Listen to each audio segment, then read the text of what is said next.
What's going on, guys? Today I'm going to talk about these guys right here, not the red melon, the two wild Heckles that I have in here. This is going to be a follow-up video from the one I posted 3 months ago. Guys, stay with me.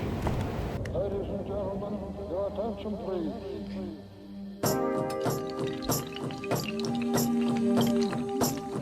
That travel is stick funk. This is something for my people. Deeper and deeper, I keep digging.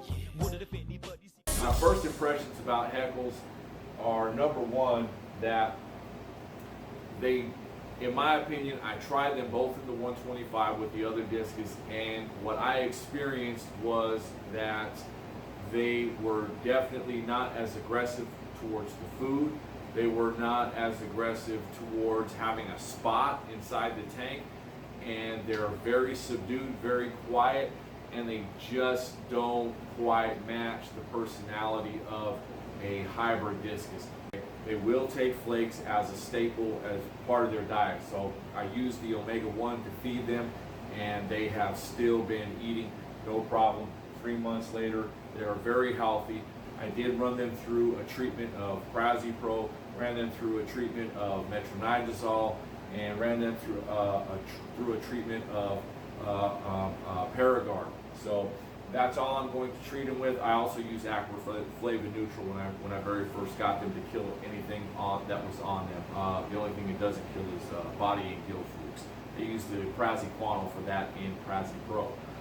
I give them about 4 water changes a week at about 75%. They're just used to a lot of clean water. I just don't think that they'll tolerate a lot of the conditions that the hybrids will. I've often heard people say just the opposite, that wild discus are easier to keep. Not all wild discus are the same.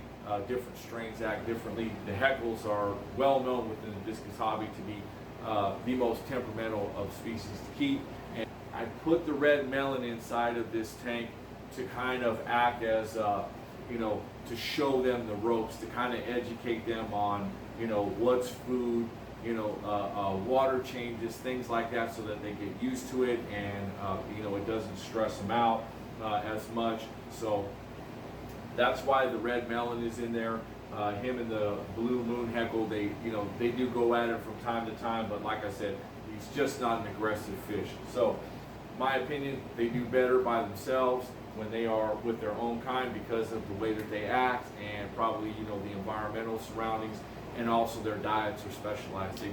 They don't eat the regular things that regular hybrid discus do, and that's because they're used to pulling their food off of the bottom of a fallen log in the river, or picking it up. They eat a lot of detritus and things like that, small crustaceans and whatnot. They're just not used to having filet mignon at every meal 4 or 5 times a day.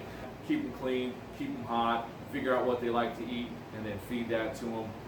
Those are my tips, guys. That's my advice. Those are my observations I wanted to share with you guys. Thanks for watching. Thanks for inviting me into your home. Guys, I'm Steve. I'm out.